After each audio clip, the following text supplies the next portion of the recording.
The afternoon light came through the bakery windows the way it always did in October, sideways and golden, catching the dust motes suspended above the display cases, making even the ordinary look briefly consecrated.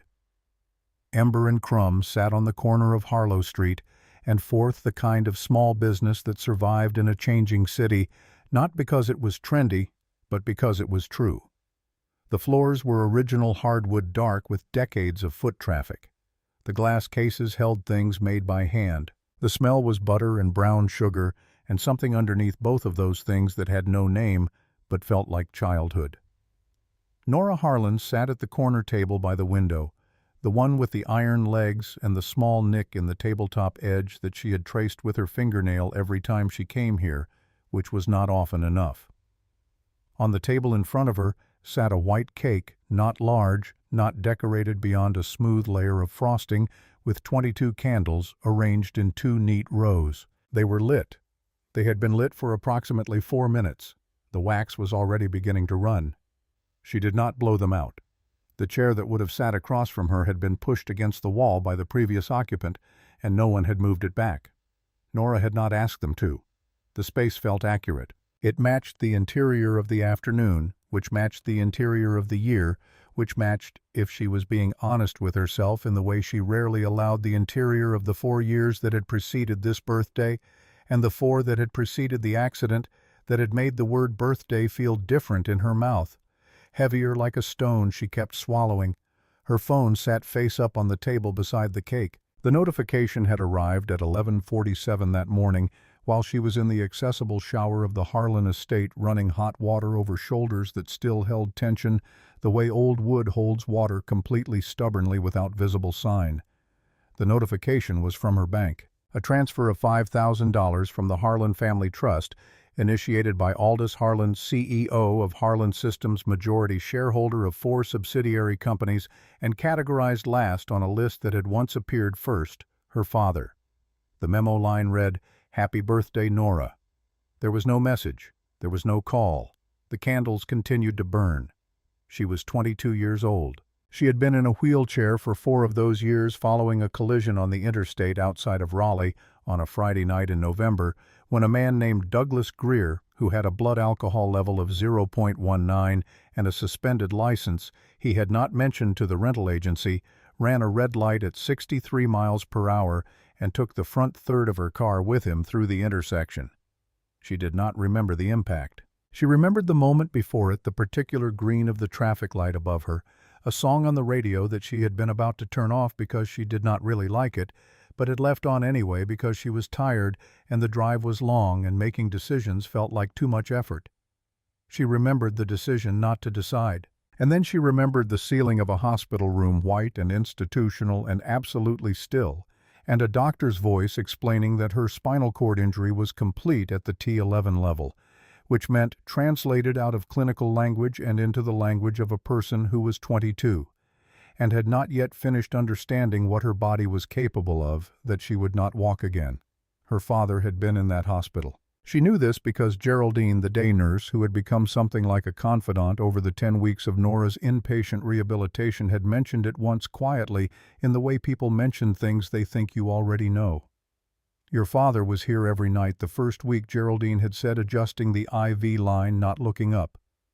"In the family waiting room mostly. Talked to the doctors a lot." Nora had filed this information carefully, the way she filed most things that hurt. Not discarded, not examined, simply placed somewhere interior and load-bearing where it could do its structural damage slowly and without announcement. She had not been awake the first week. By the time she was consistently conscious and oriented, her father had restructured his presence from the hospital hallways to the conference rooms of Harlan Systems, where the business of managing his daughter's accident, the liability suit, the insurance negotiations, the architectural consultation for the estate renovations that would make it wheelchair accessible could be conducted with the efficiency he applied to every problem that arrived on his desk. He was good at problems. He had built a company on the premise that every system given the right intervention could be optimized. Nora had become a system. The candles had burned down to roughly half their original length. One of them, the third from the left in the back row, had developed a slight lean and was dripping onto the frosting. Nora watched it. She had a thought, not for the first time, that the only thing more depressing than a birthday cake with unblown candles was a birthday cake with unblown candles that were visibly dying on their own, resolving the whole situation through attrition. She almost laughed. Almost. The bell above the door of Ember and Crumb was a small brass thing that produced a sound more delicate than its size, suggested a two-note chime that Opal Gentry, who had owned and operated this bakery for 27 years, had chosen specifically because she wanted people entering her establishment to feel welcomed rather than announced. The distinction mattered to her. It mattered now when the door opened and the bell did its small work, and the man who entered was 30 years old and carrying in his left hand a paper bag with the logo of the craft supply store 2 blocks north, and in his right the hand of a girl who was 5 years old and already talking before she had fully cleared the threshold. His name was Beckett Merritt. He was 5'11", built through the shoulders in the way that came from actual physical labor rather than a gym membership, with hands that showed their history. The small scar along the left thumb from a chisel that had slipped 3 winters ago, the permanent stain of walnut finish along the cuticle of his right index finger, that no amount of scrubbing fully removed. He wore a flannel shirt the color of pine needles, dark jeans, work boots that had been cleaned but not recently. His face was the kind that took longer than a glance to understand, not conventionally remarkable, but arranged in a way that suggested patience, or perhaps the particular kind of stillness that develops in people who have survived something large and learned to live in its aftermath without being defined entirely by it. His daughter's name was Wren. She had her father's dark hair and eyes that were something else entirely. Lighter, quicker moving over everything in the bakery, with the comprehensive attention of a person who had learned early that the world offered details worth cataloging. She wore a yellow jacket over a striped shirt, and she was telling her father with considerable urgency about something that had happened at school that morning involving a caterpillar, a lunchbox, and a sequence of events that had apparently stunned her entire class into silence. Beckett was listening, not performing. Listening. Actually, listening. His face angled toward her, his pace adjusted to hers, his responses arriving at the right intervals. A question here, a sound of genuine surprise there. It was the quality of his attention that Nora noticed first before she noticed anything else about him, because it was the thing she recognized as rare without being able to articulate exactly when she had learned to recognize its rarity. They were 3 steps inside when Wren stopped talking about the caterpillar. She stopped because she had seen Nora. More specifically, she had seen the cake the candles guttered now to small flames barely clearing the frosting, and the woman sitting alone in front of them. Wren's hand tightened in her father's, and she pulled once, a small, urgent tug, and leaned up toward his ear. Beckett listened. His eyes moved to Nora's table. Something in his expression shifted, not pity, which Nora had become expert at identifying and which she was already bracing for, but something quieter. Recognition, perhaps. The particular look of someone who has sat in a similar shape of aloneness and remembers what it felt like from the inside. He said something to Wren low enough that Nora couldn't hear it. Wren nodded with her whole upper body. Then he walked toward Nora's table. She watched him come. Her first instinct, trained by 4 years of navigating a world that frequently treated her wheelchair as either an obstacle or a conversation prompt, was to arrange her face into the expression she used for unwanted interaction. Polite, closed, faintly, discouraging. But something about the directness of his approach, the absence of the particular hesitation that usually preceded pity-driven intrusions, made her wait. He stopped at a conversational distance. He did not crouch down to be level with her, which people sometimes did with a kind of performative consideration that she found more disorienting than the alternative. He simply stood and looked at her with those steady eyes, and his voice, when it came, was warm without being cloying. "We were wondering if we could join you. My daughter would like to wish you a happy birthday." 4 years of birthdays marked by bank transfers and brief texts. Paid staff who were kind because kindness was in their job description. A rotating cast of therapists and medical professionals who cared genuinely, but within defined hours and documented sessions. And before that, the birthdays she could not think about without something in her chest doing what glass does when it's been struck, not breaking exactly, but ringing with a frequency that wasn't comfortable. She heard herself say, "Sure." Wren needed no further invitation. She appeared at the table with the speed of a child who had been waiting for adult negotiations to conclude, and she placed directly in front of Nora a cupcake she had been carrying in a small paper bag, white frosting slightly lopsided with a silver star-shaped candle pressed into the center. "I made it with Daddy this morning," Wren said with the matter-of-fact pride of a person delivering something of obvious value. "It has vanilla inside and also some sprinkles, but they're on the inside because I put them in the batter and Daddy said they might melt, but they didn't. Not all of them." Beckett pulled out the chair that had been against the wall and sat down. He did it without making a production of it, without the small performance of asking if it was okay to move the chair, which would have made the whole thing feel like a negotiation. He simply sat unhurried as if there were no correct way to spend a Tuesday afternoon in October except this one. "I'm Beckett," he said. "That's Wren. We come here every year on this day." There was something in the way he said every year that carried weight he wasn't explaining. Nora filed it. "Nora," she said. Wren had already positioned herself beside Nora's chair, not in the remaining seat, but standing at the particular proximity that children establish when they have decided someone is interesting and have not yet developed the adult instinct to disguise their interest as casualness. "How old are you?" Wren asked. 22.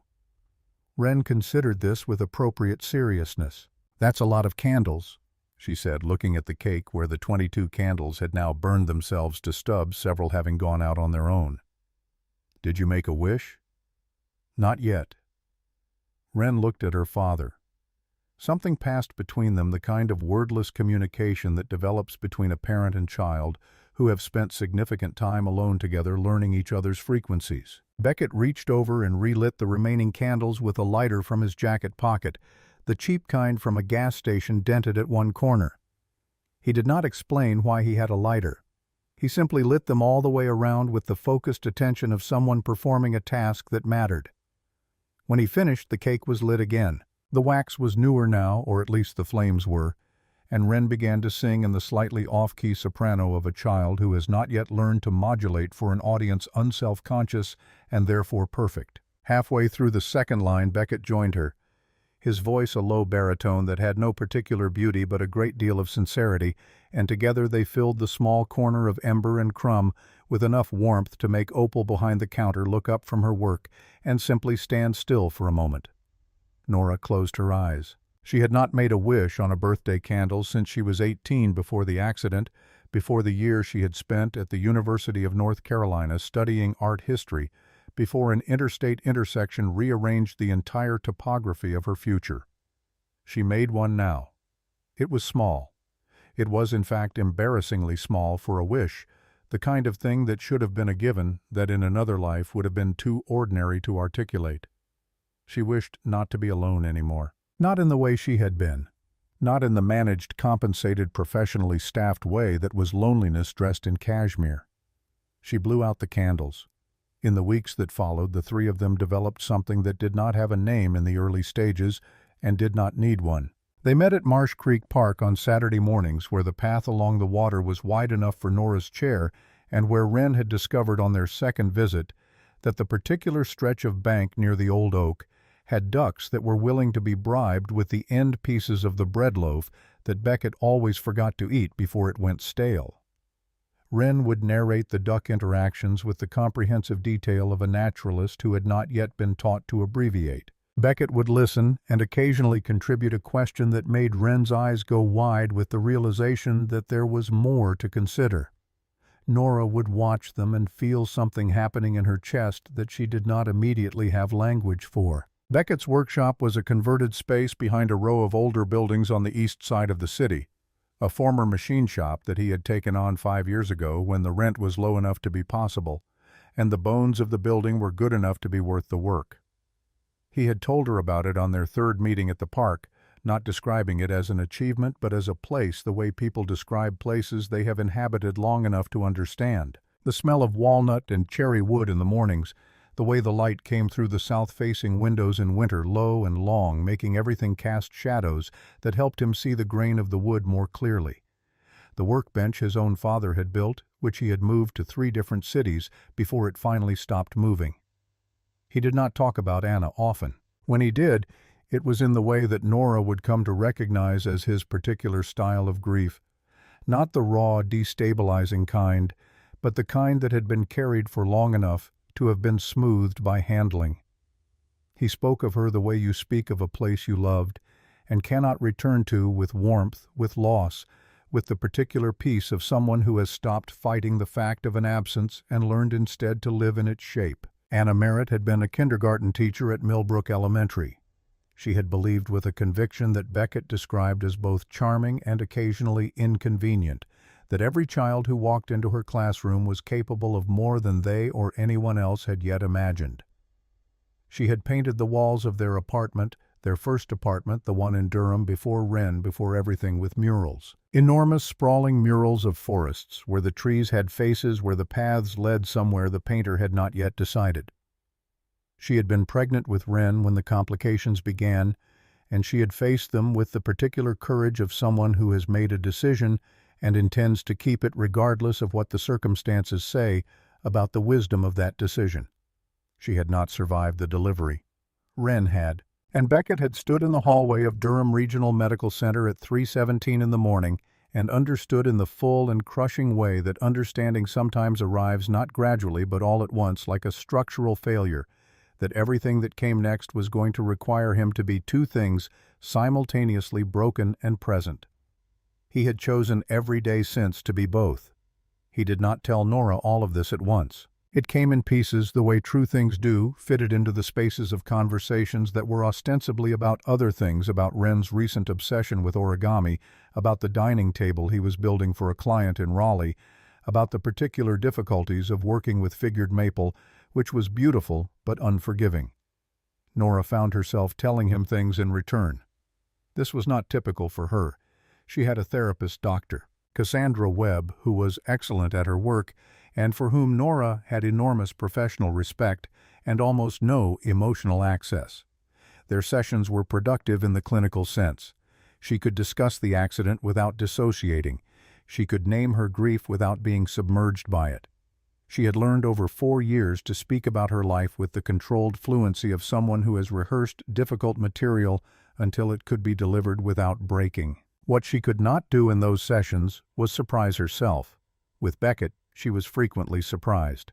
She told him about the art history degree she had been in the middle of when the accident happened. The specific focus of her thesis, the role of negative space in Edward Hopper's work, the deliberate emptiness, the way Hopper understood that loneliness was architectural. She told him about the professor who had told her 3 weeks before the accident that she had the instincts of someone who would eventually produce original scholarship. She had not yet decided whether to believe him. She never got the chance to keep deciding.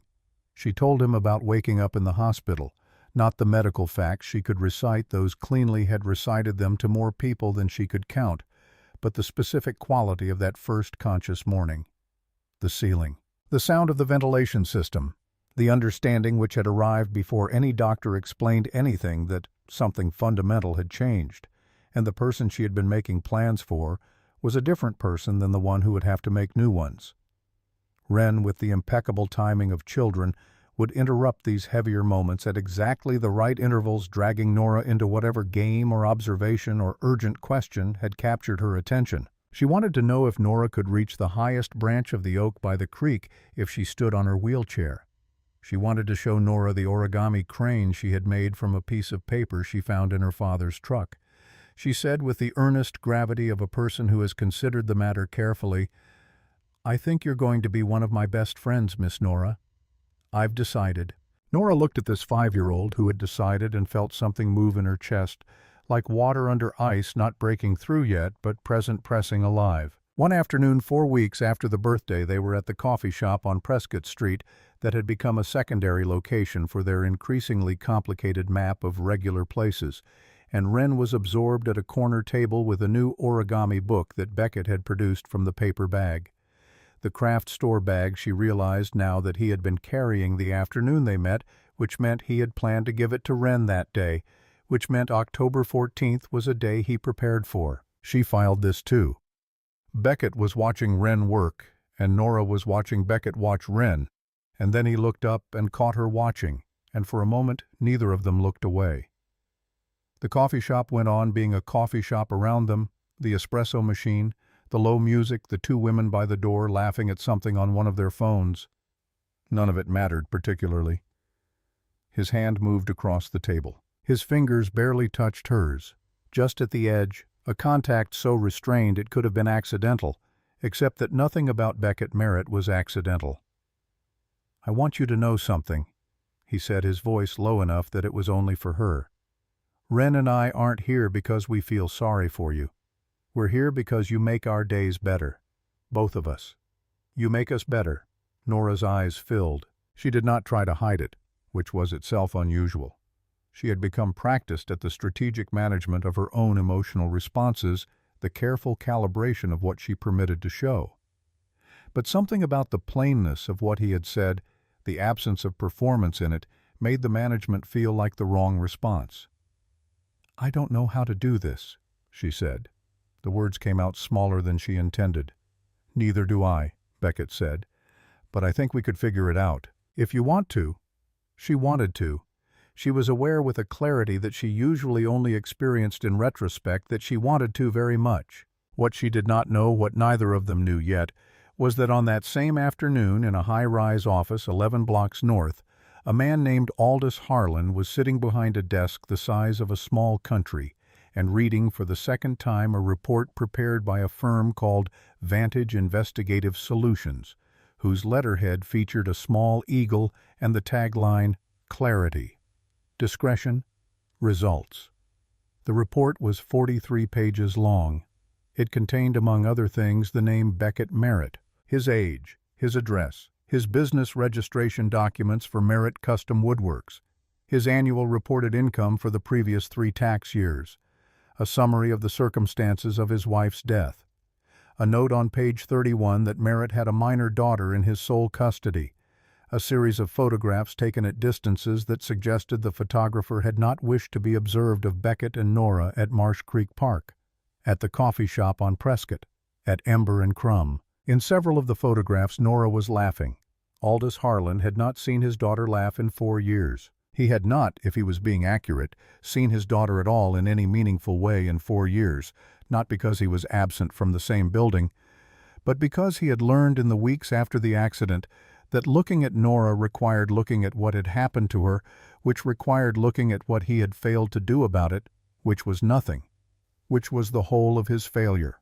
He had provided everything. He had provided doctors and nurses and accessible architecture and physical therapy and the best rehabilitation facility in the state. He had provided everything that could be sourced, contracted, and billed.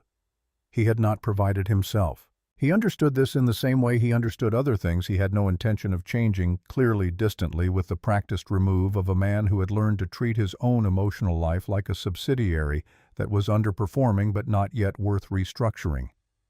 The photographs on his desk showed his daughter laughing in a coffee shop with a carpenter, and a 5-year-old Aldous Harlan placed the report face down on his desk. He sat for a long moment with his hands flat on the surface, feeling the grain of the mahogany which had cost more than Beckett Merritt made in 3 months. Then he opened his desk drawer and took out his phone and typed a single message to his head of security, "I want daily updates." He did not examine why the photographs made his chest feel the way it did. He was 60 years old, and he had built his entire adult life on the principle that the things that made his chest feel wrong were problems to be solved rather than experiences to be had. Beckett Merritt was a problem. His presence in Nora's life was a complication. His daughter, who had not laughed in front of him in 4 years, was laughing in front of a stranger, and instead of sitting with what that meant, Aldous Harlan reached for the only tool he had ever trusted. He reached for control. What happened next happened on a Thursday, exactly 6 weeks after a girl with 22 candles sat alone in a bakery corner, and a man walked toward her table with his daughter's hand in his, and a question that should have been small but wasn't. Aldous Harlan arrived home at the estate, the 8,000-square-foot property in Westfield Hills that had been renovated after the accident to accommodate every possible need and had been doing so clinically and expensively ever since, and he summoned Nora to his study. The study was a room she avoided.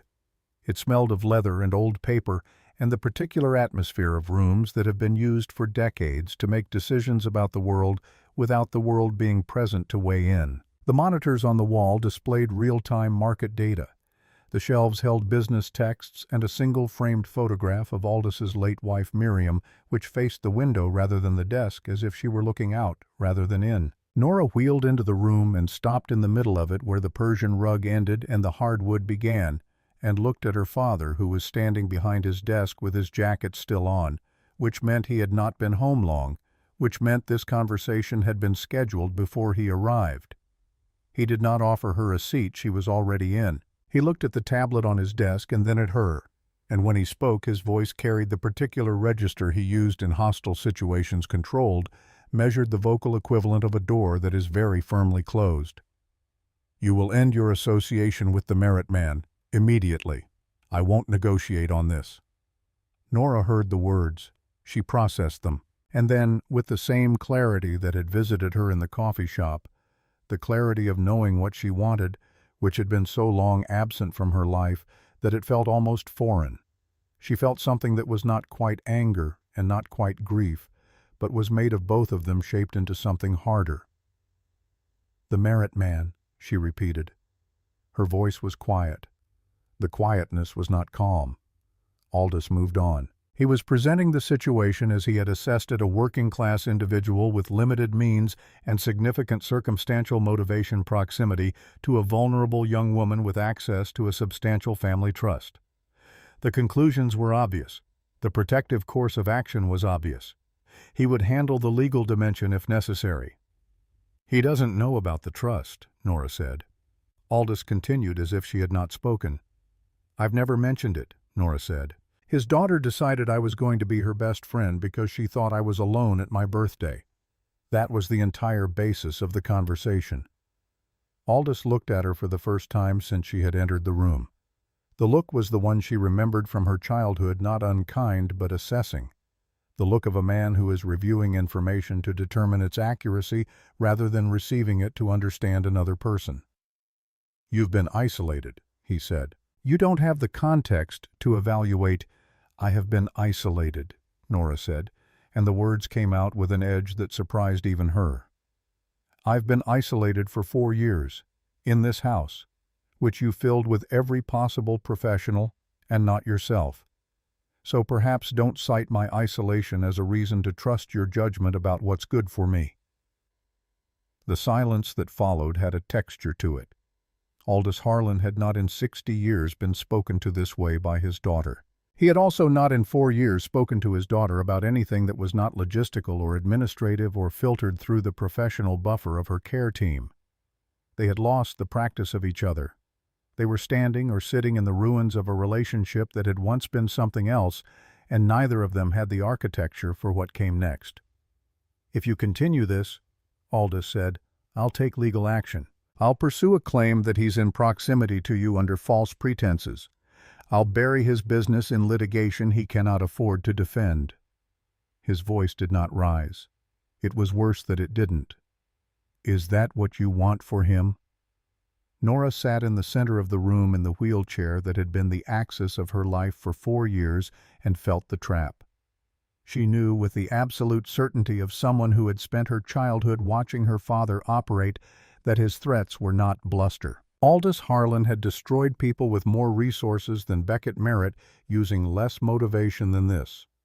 The image of Beckett's business, the converted machine shop, the workbench his father had built, the craft supply bag with the origami book for Wren, caught in the machinery of her father's legal apparatus, was something she could not bear to hold in her mind for long. She left the study without another word. She sat in her room for an hour. She sat with the particular weight of a decision she did not want to make, which was also a decision she already knew she would make because the alternative was watching something she had not yet fully named get destroyed by the one person who had never been able to see her clearly. She sat with the origami crane that Wren had given her at the park 2 Saturdays ago, which she had put on her nightstand, which was the first object another person had made for her and given her from a place of pure wanting to that she could remember in a very long time. She picked up her phone. She typed the message. She sent it before she could turn it over again in her mind and find a reason not to. "I can't see you anymore. Please don't contact me. I'm sorry." The words felt like something breaking that had only recently been repaired, like walking on a bone that had not finished healing and feeling in the sudden white sharp moment of it exactly how fragile recovery is. She put the phone face down on the nightstand beside the crane. In the fixed stillness of the Harlan estate, 22 years of a life that had been managed and compensated and professionally tended sat with her in the dark, and the thing she had wished for on 22 candles 6 weeks ago, the thing so small it was almost embarrassing to have wished for, felt in that moment further away than it had on the night she had wished for it. She did not know yet that it wasn't. Beckett read the message 3 times, the first time for the words, the second time for what the words were arranged to conceal, the third time because he was hoping without real conviction that the meaning might shift if he came at it from a different angle. It did not shift. The message was what it was. 7 words and an apology, which was a particular kind of ending, the kind that had been written by someone trying to make a clean cut and finding that clean cuts still bleed. He set his phone on the workbench and picked up the piece of cherry wood he had been shaping before the notification arrived. A table leg, 1 of 4, for a commission from a retired schoolteacher in Cary, who wanted something her grandchildren could sit around at Thanksgiving for the next 50 years. He ran his thumb along the grain. The wood was good. The work was good. He put it down again. The message had not come from a woman who wanted to end things. He had sat across from Nora enough times in enough unguarded moments to know the difference between a person withdrawing by choice and a person withdrawing because something outside them had applied enough pressure to make choice feel unavailable. The message was the second thing. He was certain of it in the way he was certain of grain direction before he touched a piece of wood, a knowledge that preceded the evidence, but was not therefore wrong. But certainty was not a plan. He turned off the work lamp and went inside. Wren was asleep, which she always was, by 8:30, with a consistency that Beckett privately considered one of the more reliable facts of his current existence. She slept on her back with her arms at her sides, which Anna had also done a parallel. He tried not to lean on too hard, because the weight of it, distributed over the length of a childhood, was more than he wanted to calculate. He stood in the doorway for a moment in the way parents stand in the doorways of sleeping children, which is less about checking on them and more about receiving something, the specific reassurance of their continued breathing presence in the world. He went to the couch. He did not sleep.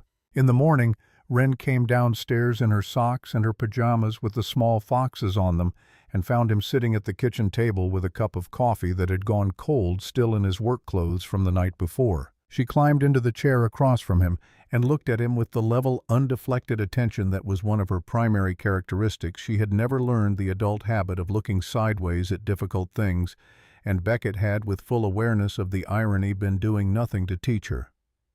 "Daddy, why do you look like that?" He told her the truth, trimmed to what a 5-year-old could hold. Miss Nora had said she couldn't see them anymore. He didn't know exactly why. It might change. He didn't know that either.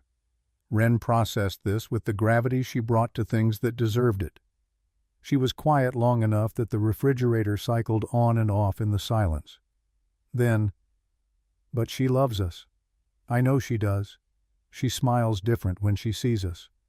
Real smiles, not the ones people use when they don't mean it." Beckett looked at his daughter across the kitchen table and felt the particular ache of watching a child be right about something. Wren had not yet learned to doubt her own perceptions in deference to whatever the adult world preferred to believe. She saw what she saw and reported it without apology. He had spent the past 6 years trying to raise someone with exactly this quality, and now it was sitting across from him in fox pajamas and confirming what he already knew, which was not comforting so much as it was clarifying. He spent 3 days respecting the message. It was the right thing. He knew it was the right thing in the same patient, reluctant way he knew other right things that cost something to do. He went to work. He picked Wren up from school. He made dinner. He did not look at his phone with more frequency than was reasonable, which was its own form of discipline. Wren stopped singing around the house.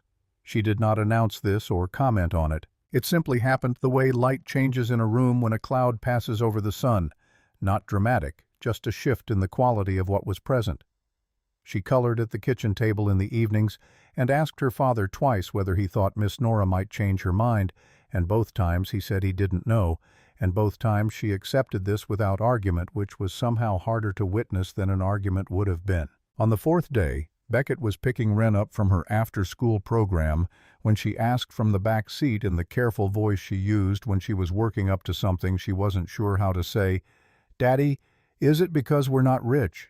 Is that why she doesn't want to see us?" A pause, and then the question underneath the question, the one she had been carrying since the morning she found him at the cold coffee. "Is that why Mommy left too?" He pulled the truck to the side of the road. He sat for a moment with his hands on the wheel and his eyes on the middle distance where the late October light was cutting through the trees at the same low angle it always did this time of year, indifferent to what it illuminated. Then he turned in his seat so he could see Wren properly, and told her with the precision the moment required that her mother had not left. Her mother had died, which was different.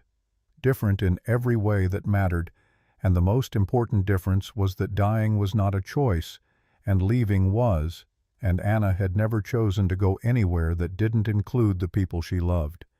And Nora, whatever was happening, whatever the shape of the situation was, had not left either. Not in her. Something else was happening. Wren looked at him with those light, quick eyes. "Then we should go find out what." He could not in good conscience argue with this. They drove to the Harlan estate that evening in the last of the light Beckett in the truck's front seat, with the particular internal weather of a man who has made a decision and is not entirely comfortable with it, but is committed to it in the way he was committed to most things, not lightly, not with an exit strategy. The estate was in Westfield Hills, a neighborhood where the property lines were measured in acres rather than feet, and the landscaping was maintained by people who were paid to make it look effortless. The gate at the entrance was iron-black substantial in the way that things are substantial when their primary function is exclusion. The security guard was polite, which was its own kind of dismissal, the professional courtesy extended to people who are being turned away with the minimum of friction. Beckett was not on the approved entry list.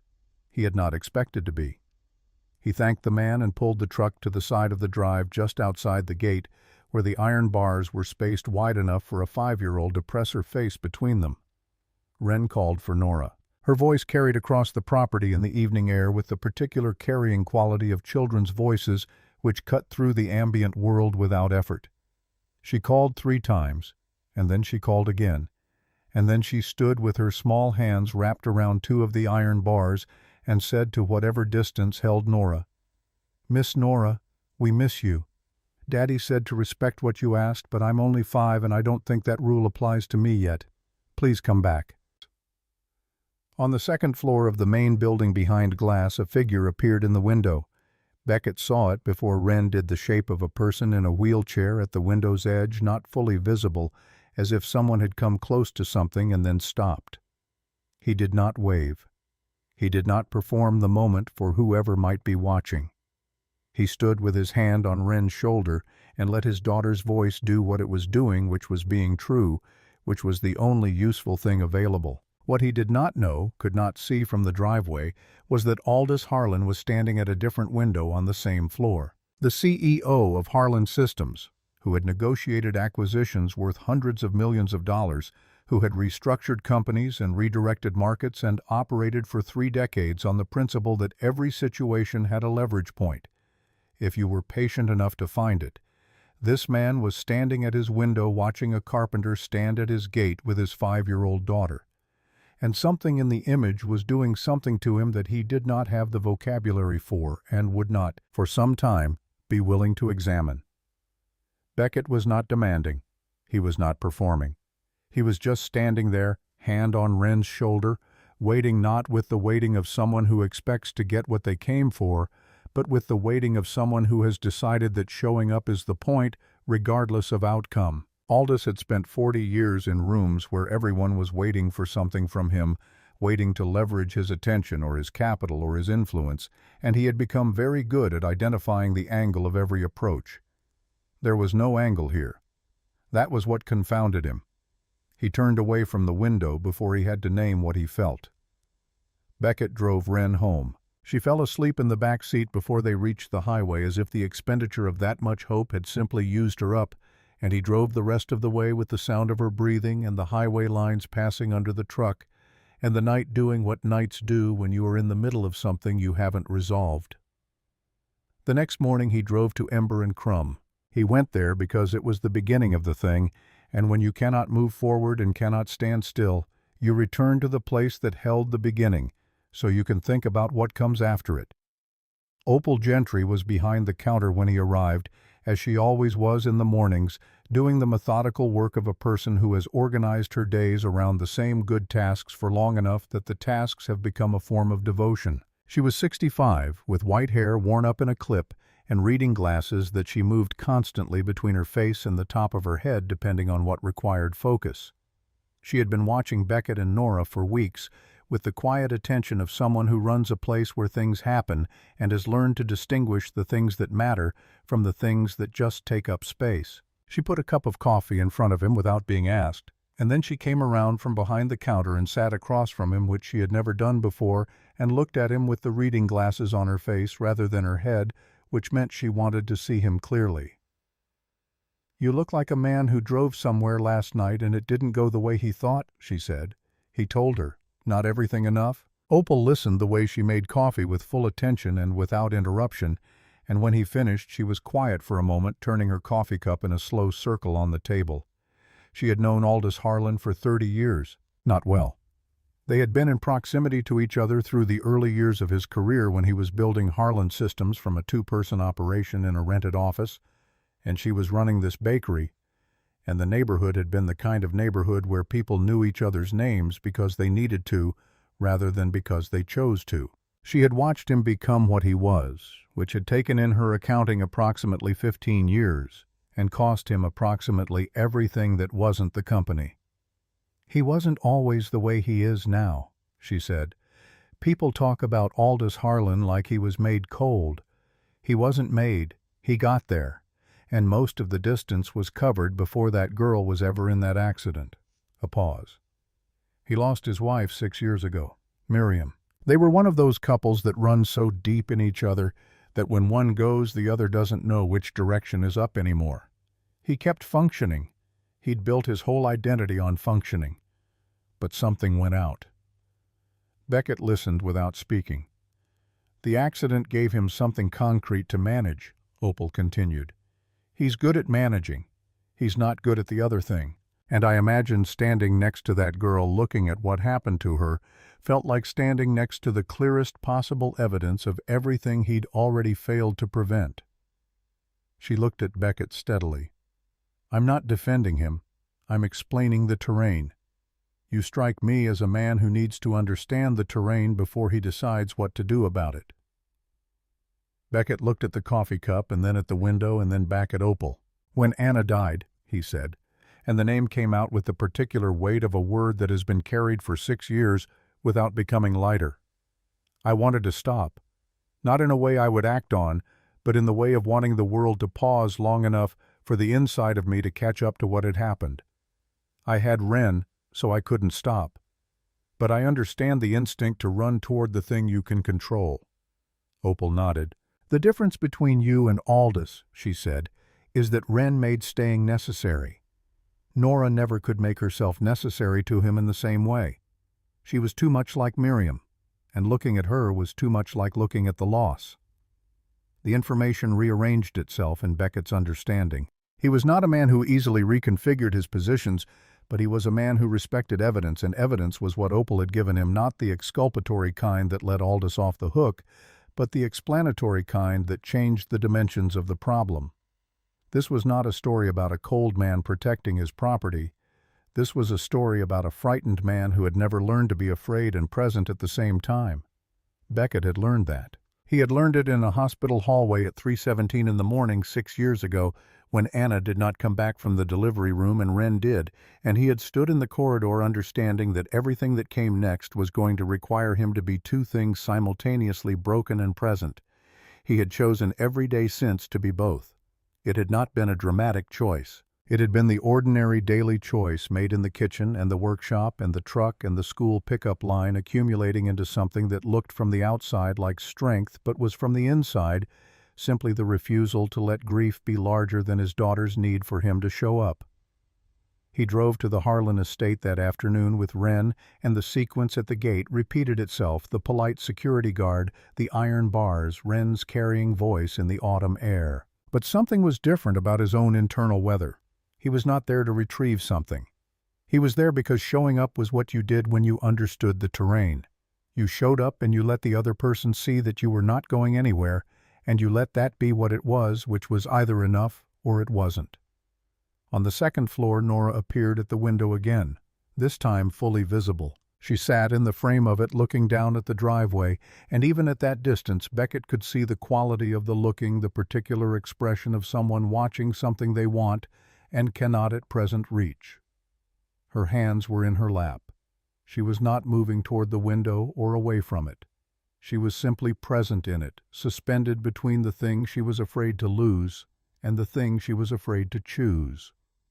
What he could not know was what was happening behind her. What was happening was this: Aldous Harlan had come home from the office 40 minutes early, which he did not do, and had found Nora in the upstairs hallway near her room. She had turned her chair and looked at him with an expression he did not recognize, not the careful neutrality she had maintained for 4 years, not the managed pleasantness she deployed with his household staff, but something rawer.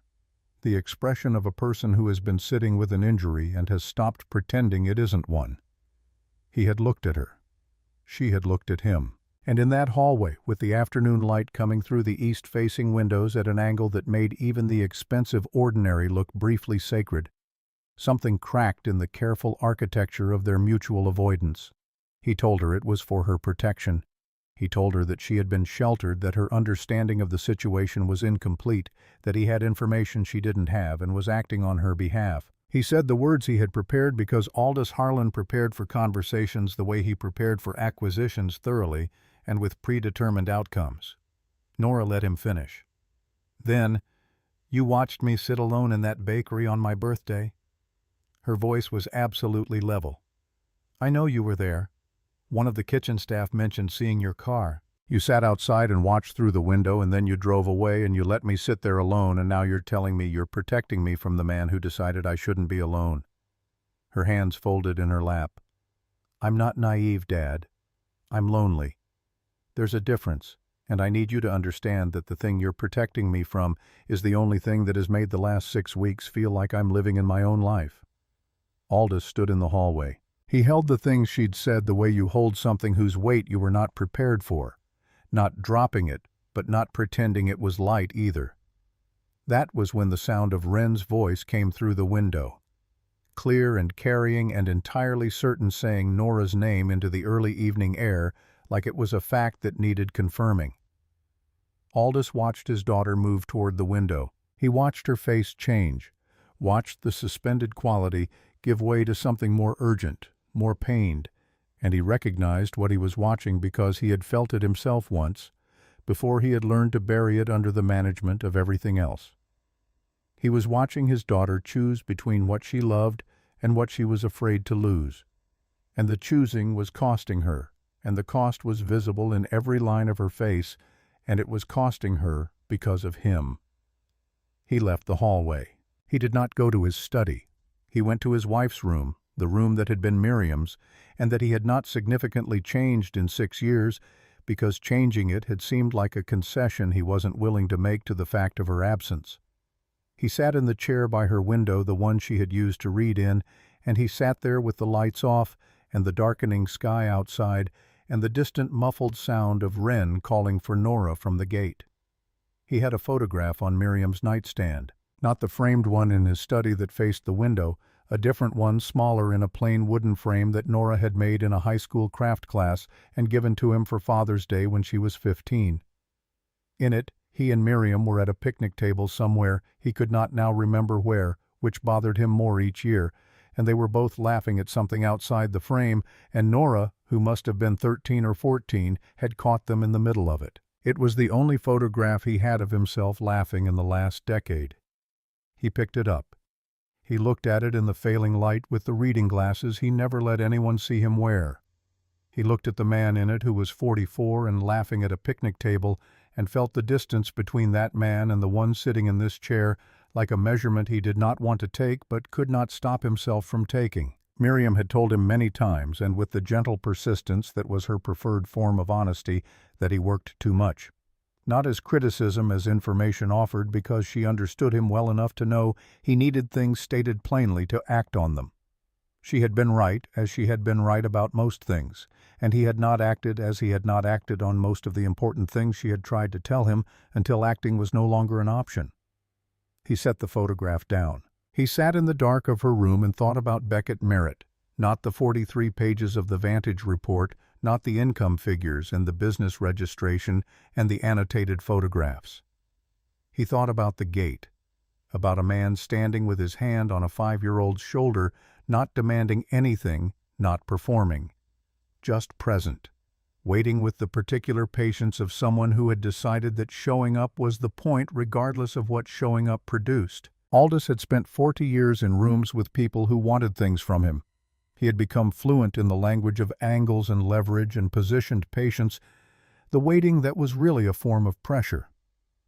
What he had watched from the window was not that.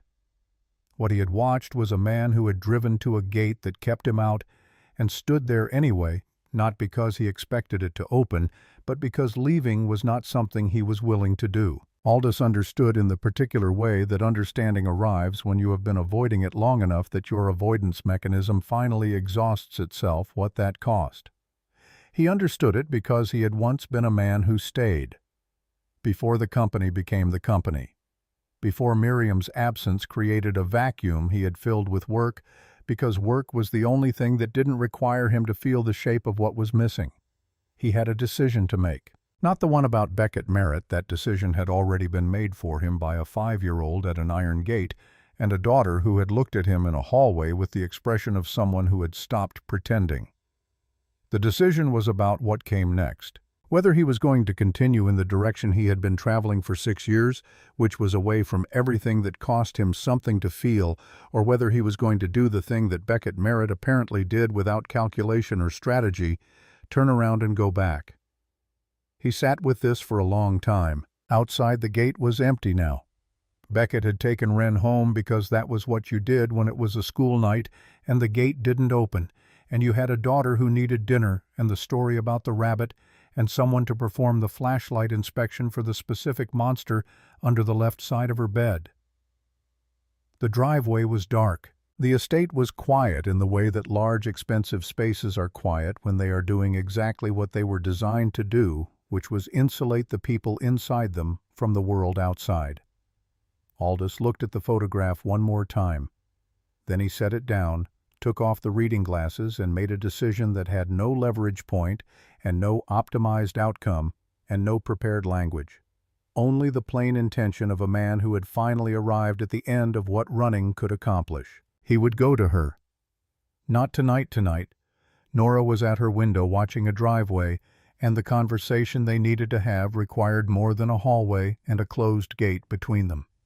But the decision was made in the dark of Miriam's room, with the reading glasses on the nightstand and the photograph of a man who used to laugh, and it was the first decision in 6 years that Aldous Harlan had made from something other than the management of his own fear. He did not yet know what the going would look like. He did not yet have the words. What he had was the fact of the decision, which was, he understood now, where every real thing had to begin, not with the right language or the correct approach, but with the plain choice to stop moving in the wrong direction. Outside the window, the November night had finished arriving. The stars above Westfield Hills were obscured by cloud cover which suited the evening. Some nights did not require stars. Some nights only required the dark and the quiet, and a man sitting in his dead wife's chair finally allowing himself to be afraid of the right things. He set the photograph face up on the nightstand. He had been keeping it face down for 6 years, not in a drawer, not hidden, but angled away from the room as if it were something to be filed rather than seen. He set it face up now so that the laughing man at the picnic table was looking at the room rather than away from it. It was a small thing. But small things, he was beginning to understand, were where the real work lived, in the daily, ordinary, unglamorous practice of choosing to face the things you had been facing away from. Beckett Merritt had apparently known this for 6 years. Nora had known it and been waiting for him to learn it. Wren, who was 5 years old and had pressed her face between the bars of his gate because she had decided that some things were worth pressing your face through iron bars for, had been showing it to him from the driveway. He was a slow student. He thought, finally ready to begin. The letter had been in her nightstand drawer for 8 months. Not hidden, just placed face down beneath whatever book she was currently reading, which changed every few weeks, which meant the letter had been underneath 7 different books since February. She had developed a practice of not thinking about it that was entirely different from forgetting it existed. Forgetting would have required no effort. The practice required daily redirection, a small conscious act of turning away, and it had been manageable until the night Wren's voice came through the window and something in the manageable quality of her life cracked open at its seams. She found the letter that same night. Not by looking, by reaching for the novel on top of it and having her hand stop on the envelope before she could redirect herself. The return address read North Carolina College of Art and Design Admissions Office, and the date was February, and the letter inside began with the words she had read once and placed face down and not read again.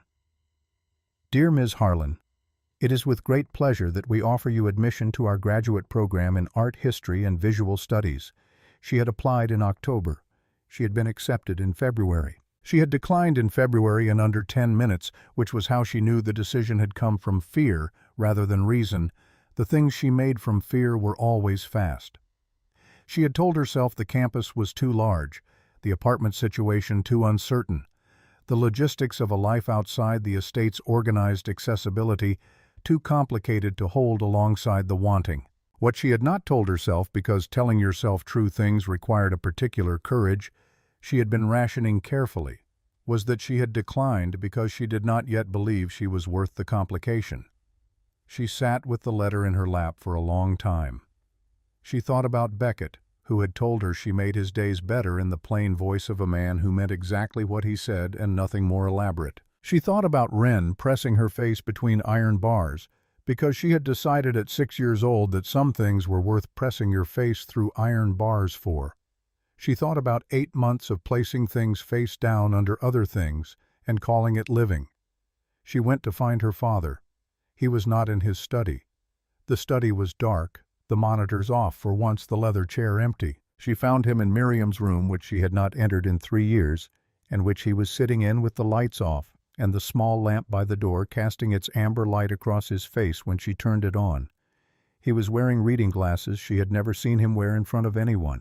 He was holding the wooden frame, the Father's Day photograph, the picnic table, the laughing with both hands in his lap, the careful grip of someone holding something that might break if handled carelessly, or might break him if he put it down. He looked up when the light came on. He did not move to hide the glasses. He did not compose his face before she could see it uncomposed, which was the first true difference between this moment and every moment they had inhabited together in the past 4 years. She came fully into the room and positioned her chair beside his, close enough that the lamp held them both in the same amber circle, and she told him what she needed to tell him, not with the anger of their previous confrontation, which had been real and warranted, but was not the language in which the necessary thing could be said. What she needed required a different register, not accusation, which he could fortify against, but plain fact, which he could not. When I woke up in that hospital, Nora said, her voice finding a steadiness that surprised her as she heard it from the inside. I wasn't afraid of the diagnosis. I wasn't afraid of the wheelchair or what it meant for the rest of my life. I was afraid of lying there and understanding before any doctor said a word that the person I most needed to walk through that door probably wouldn't. She watched his face, which was doing something unfamiliar, receiving rather than processing. You came. I know that now. But you were in the hallway, and I was in the room, and that hallway has been between us every single day since. Aldous set the photograph on the nightstand. The reading glasses stayed on his face. He was quiet long enough that the lamp's small flame adjusted to some change in the current and then steadied. And when he spoke, the words came without the prepared quality she had learned to recognize in his voice over decades, the cadence of a man who has composed his sentences before delivering them. I could not fix it. The admission arrived stripped of everything. 30 years of building systems, solving problems, finding the leverage point in every situation, and I stood in that hospital with every resource I had ever accumulated, and none of it could touch what happened to you. So I kept adding to the list. More specialists, better equipment. I kept adding because adding felt like action, and action felt better than standing in that room knowing I had failed the most important test I would ever face. Nora looked at her father and saw for the first time, without the filter of her own wound, what Opal had described and what the 4 years of managed distance had made invisible. Not a cold man, but a frightened one.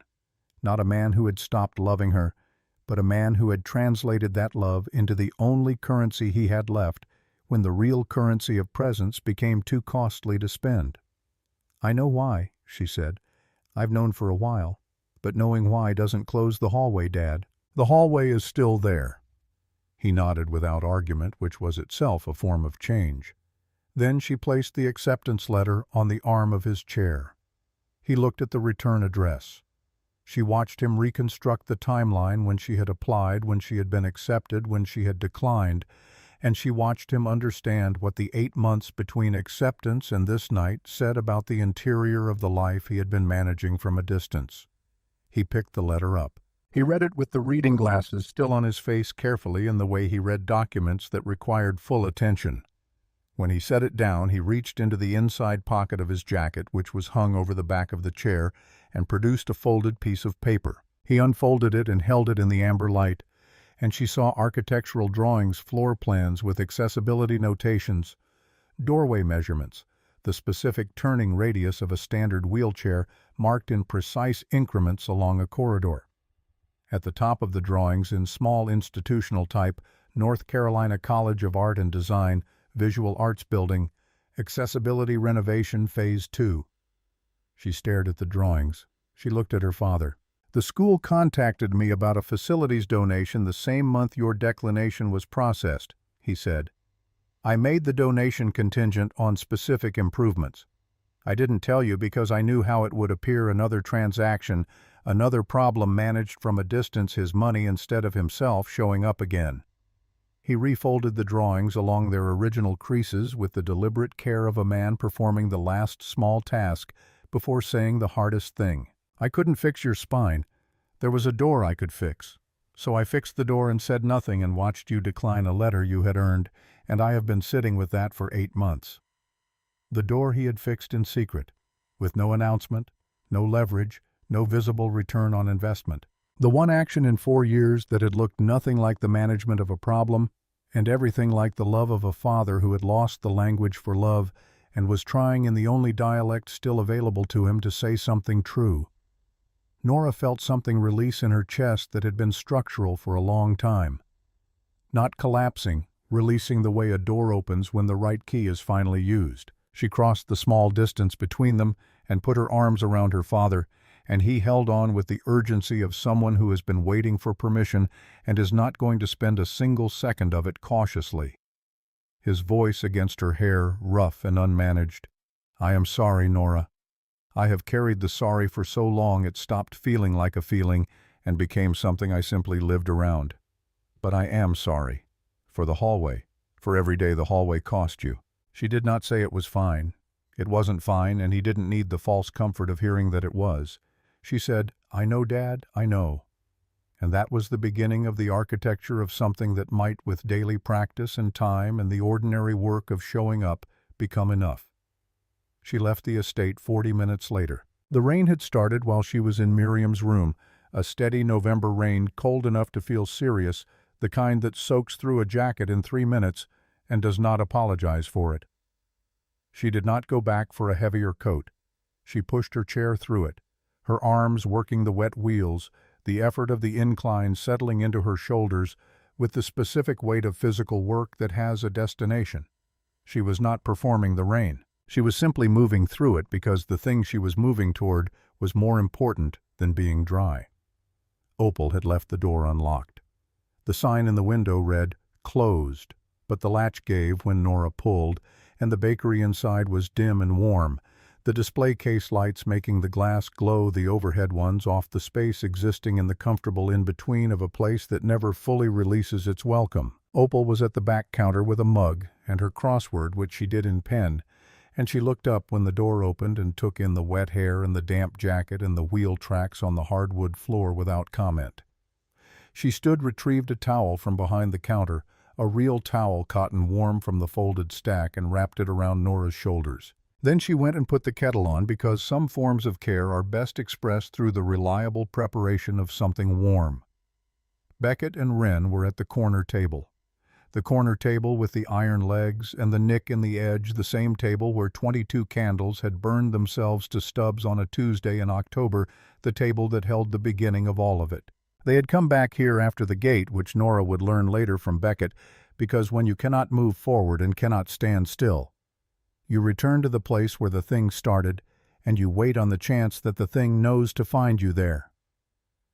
Wren covered the distance between them at the full speed of a 6-year-old who has been worried for 4 days and is now relieved and has no interest in moderating this relief for the sake of anyone's composure. Her arms went around Nora's neck and her face pressed into Nora's wet hair, and she held on with the total physical conviction of a child who has decided this is where she is going to be for the foreseeable future and does not require anyone's permission.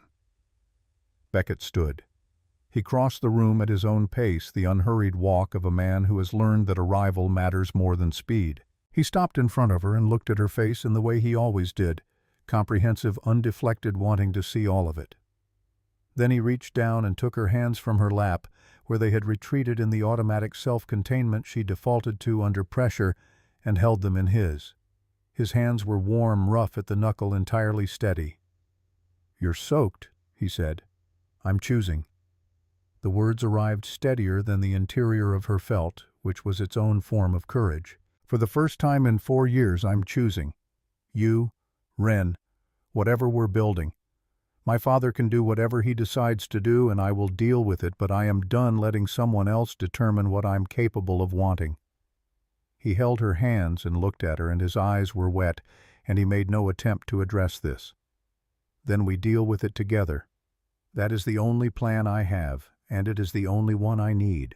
Wren, still attached to Nora's shoulder, produced from her jacket pocket, where she apparently stored things of importance alongside lint and a flattened hair tie, the origami crane, the one Nora had kept on her nightstand, which Wren had at some point during one of the estate visits quietly taken and kept safe with the matter-of-fact competence of a person who identified what needed protecting and protected it. "I kept it," Wren said with the complete seriousness of someone reporting a mission successfully completed. "I knew you'd want it back." The door opened. Aldous Harlan came in from the rain, and he looked nothing like himself. He looked like a 60-year-old man who had walked 6 blocks without a car, without a coat suited to the weather, without the 20 layers of professional insulation that usually stood between him and the unmanaged world. His suit was dark with water. His hair had abandoned its arrangement somewhere on the 2nd block. He had left the estate on foot, which he had not done in memory, because the walking had been the point, the physical act of placing himself into the discomfort, rather than dispatching someone else to manage it. He stood inside the door and looked at his daughter, and then at Beckett, and then at Wren, who had detached from Nora's shoulder, and was now standing in the center of the room, regarding him with the full, serious, unhurried attention she gave to things that deserved it. Wren walked toward him.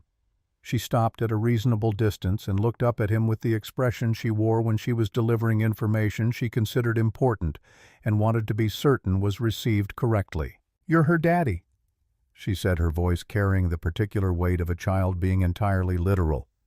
"But you make her cry. Not the okay kind of crying, the kind that means something is wrong." She paused, consulting whatever internal checklist governed these assessments. "My daddy says family means showing up, not just paying up." He explained the difference. She was simply telling him the truth in the clearest possible language, the way children do, before the world teaches them to soften it. Beckett stood, not aggressively fully claiming the space with his presence rather than his posture. "Mr. Harlan, I sat down at a birthday cake because your daughter was alone on her birthday. That is the entire story. I'm not a threat and I'm not an angle. I'm a man who thought no one should celebrate alone, and I'd make the same decision tomorrow." His voice carried no performance, no rehearsed confrontation, just the fact of it, plain and undecorated. "She is not a problem requiring management. She is a person who deserves to live in the world." Aldous stood with the rain still coming off his jacket, the amber light catching the lines in his face that had deepened considerably in the 6 years since Miriam and he looked at Beckett Merritt. This carpenter with the warm hands and the steady eyes, and the daughter who noticed the quiet ones, and he saw what he had failed to see in 43 pages of investigative reporting. He saw a man who had lost something enormous and had chosen every day since to be present anyway, who had driven to a gate that wouldn't open and stood there without demanding it open, who had returned to a bakery with his daughter because the alternative was leaving, and leaving was not in his vocabulary. Aldous crossed the room. He went to Nora and he found a chair, and he sat down in it at the level of her wheelchair. Something that required no instruction, that he simply did as if some arrangement in him had shifted, and the new configuration knew what the old one hadn't. He looked at his daughter's face, wet from the rain and carrying the specific expression of a person who has come through something and arrived somewhere real, and he said the only thing that remained after everything else had been exhausted. "Tell me how to stay. I have never known how. I want to learn." Nora looked at her father, the man who had been in the hallway, who had fixed the door in secret, who had walked 6 blocks in the rain, because some gestures cannot be delegated, and she felt the full complexity of him for the first time without needing to simplify it. Not a villain, not a solved problem. A frightened man who had run toward control because he didn't know how to run toward the people he loved, and who was sitting in a bakery chair asking his daughter to teach him something most people learned by 40. "You start with today," she said. "You don't repair 4 years in one night.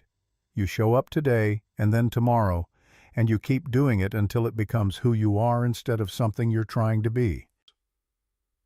She reached out and put her hand over his on the chair arm, and his hand turned beneath hers and held on with the grip of a man who has been drowning quietly for years and has finally decided to reach for the surface. "And you let Beckett teach you to make something with your hands because you need to understand what it feels like to build something instead of buying it." Aldous looked at Beckett with the complicated expression of a powerful man in the early stages of understanding that the thing he most needed could not be acquired through any skill he currently possessed. Beckett met the look with the steadiness that was simply his nature, not forgiving, yet not fully but open in the careful way of someone who extends openness because it's the right practice regardless of whether it's the easy one. Then Wren walked back to Aldous and looked at him with the clinical concern of a small person who has decided to take on a significant project and wants to begin correctly. She studied him for a moment. Then, "Okay, but you have to hug Miss Nora first. A real one, not the handshake kind." The laughter that moved through Ember and Crumb was disproportionate to the immediate cause, and all the more necessary for it the release of people who have been holding something heavy and have been given permission to set it down. Opal laughed from behind the counter. Beckett laughed with his whole face. Nora laughed and felt her eyes fill simultaneously, which was the most honest thing she had done in a room with her father in 4 years. Aldous stood. He bent down and held his daughter, and it was real. Not the managed contact of the past 4 years, but the full weight of it, the acknowledgement of everything held between two people who had failed each other in the ways that fear teaches people to fail the ones they love most. She felt him exhale against her shoulder long and releasing like a structure finally settling on its foundation after years of resisting the ground beneath it. Opal put the kettle on. She brought the almond cake from the case. Thursday's cake, the one she made because she liked making it, and cut 5 pieces without ceremony, and sat down with them because there were 5 people in this room, and that was the arithmetic, and she had spent 27 years making her bakery a place where the arithmetic included everyone present. They stayed 2 hours. It was not seamless. Aldous and Beckett were careful with each other in the way of people who have good reasons for caution and are choosing against that grain to try. There were silences not yet filled by ease. There were sentences that found new directions midway through. But Wren taught Nora to fold a new crane from a paper napkin and talked about the caterpillar from school that had become a chrysalis, which she considered among the most significant recent developments in the natural world. And Beckett watched Nora's face in the amber light with the expression of a man who has been given something he stopped expecting and is not taking a single moment of it for granted. Aldous ate his piece of almond cake. He did not look at his phone once. For a man who had structured his entire adult life around the management of what his attention was directed toward, this was a form of revolution so small it would have been invisible to anyone who didn't know what it cost. 1 year later, Ember and Crumb held a wedding. Opal had closed the bakery for the afternoon. A hand-lettered sign in the window read, "Closed for something that started here. Back tomorrow." The overhead lights were on, supplemented by string lights that Beckett and 2 of his woodworking colleagues had installed along the ceiling the previous evening, warm and low, and filling the room with the color of something that had no precise name, but felt like what the word celebrate means when it is meant without reservation. The guest list was small and specific. Beckett's fellow craftsmen, who had become the kind of friends that physical work alongside someone produces substantial, reliable, not given to unnecessary speech. A handful of Nora's old friends who had returned over the past year, drawn back by a version of her that was more fully present than the managed one they had previously known. Opal and her husband Douglas, a retired electrician with the same quality of quiet steadiness as his wife, and Aldous, who had arrived 40 minutes early and rearranged the chairs without being asked, ensuring the aisle was wide enough for Nora's wheelchair, measuring it twice with his hand before he was satisfied. Nora wore Miriam's dress. 3 weeks of alteration had made it exactly right, a gown made for another woman in another decade that had found its second life here, pooling around the chair in a way that looked like intention rather than accommodation, which was itself the truest thing that could be said about how Nora Harlan moved through the world now. Miriam had married in November. Her daughter married in November. The symmetry was understood by everyone and mentioned by no one, because some things are most powerful held in silence.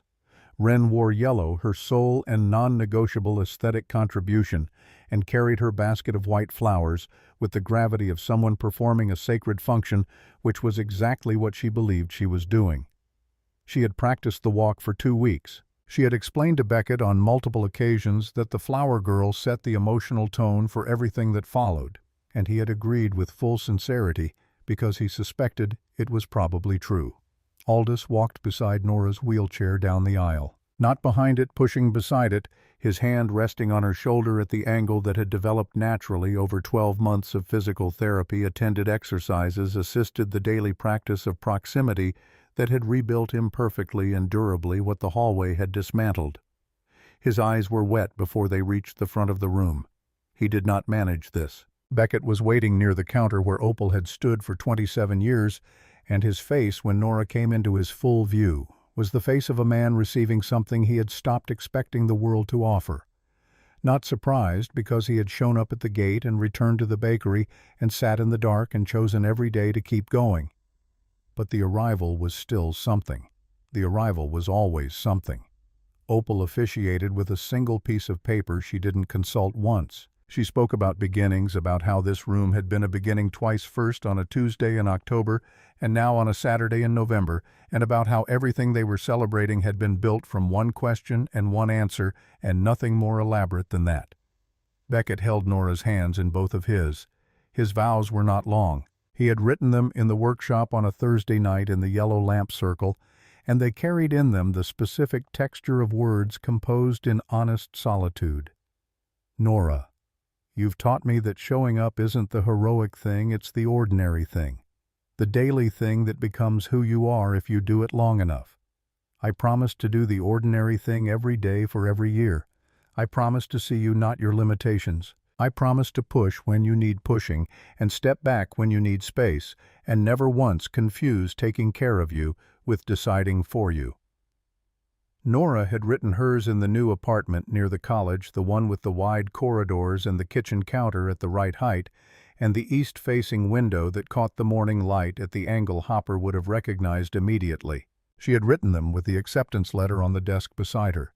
The real one, the one for January enrollment, framed now and already hung on the wall above the small white oak shelf Aldous had made in Beckett's workshop on his second visit.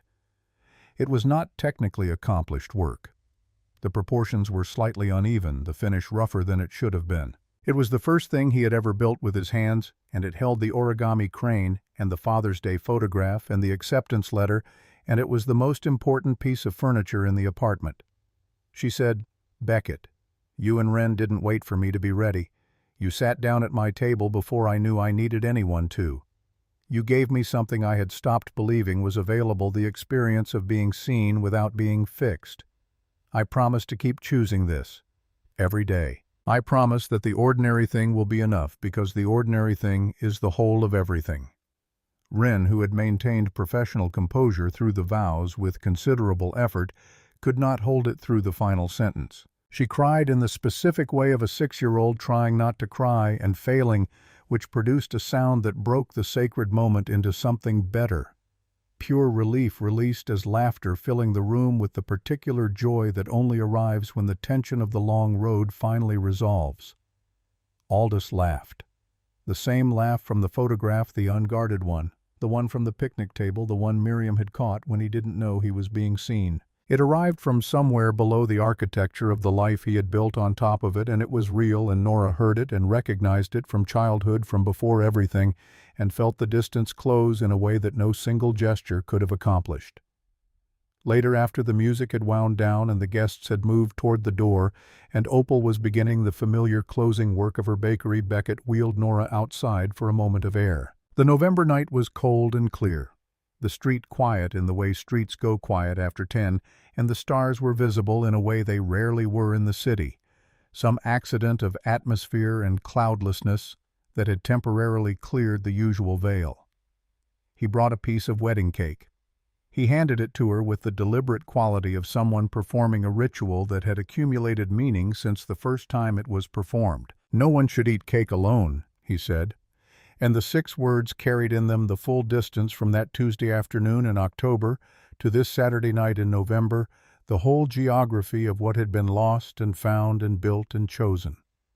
Nora took the fork. She looked up at the stars. She thought about 22 candles burning down to stubs while she sat alone and made the smallest possible wish. She thought about how the universe, which owed her nothing, had sent her a man with a craft store bag and a daughter who noticed the quiet ones, had sent her a father learning late and imperfectly to stay, had sent her in the end herself. She looked at Beckett beside her on the step, their shoulders touching, his face tipped up toward the same stars, and she felt the full weight of the ordinary life they were building. Not the dramatic version, not the version that resolved cleanly into silence, but the real version, which would have complications and difficult weeks, and the daily practice of choosing each other past the point where choosing felt easy. She felt the weight of it and found it exactly right, exactly what she had wished for, and so much more. Inside the bakery, Wren was explaining something to Aldous with the comprehensive attention she brought to topics she considered important. Through the glass, Nora could see her father listening, actually listening, face angled toward the child, responses arriving at the right intervals. Learning the practice that had always been available to him, that had always been the whole point. "I'll never be alone again," Nora said. Not a question. A fact stated for the first time from the inside of its truth, rather than the outside of its longing. Beckett shook his head. He reached over and placed his hand gently on hers, and she turned her hand beneath his and held on. "Never," he said. "That's the only promise that matters, and I've already been keeping it." The November air held them both, and inside the amber light of ember and crumb, the ordinary world did its ordinary work, a father learning to listen, a child teaching him how a bakery that had held a beginning, now holding what the beginning had become. All of it built from one question asked at a corner table on a Tuesday afternoon by a man with warm hands and his daughter's good sense to a woman alone at a birthday cake who had not yet learned that the wish she was about to make had already been answered by the people walking through the door.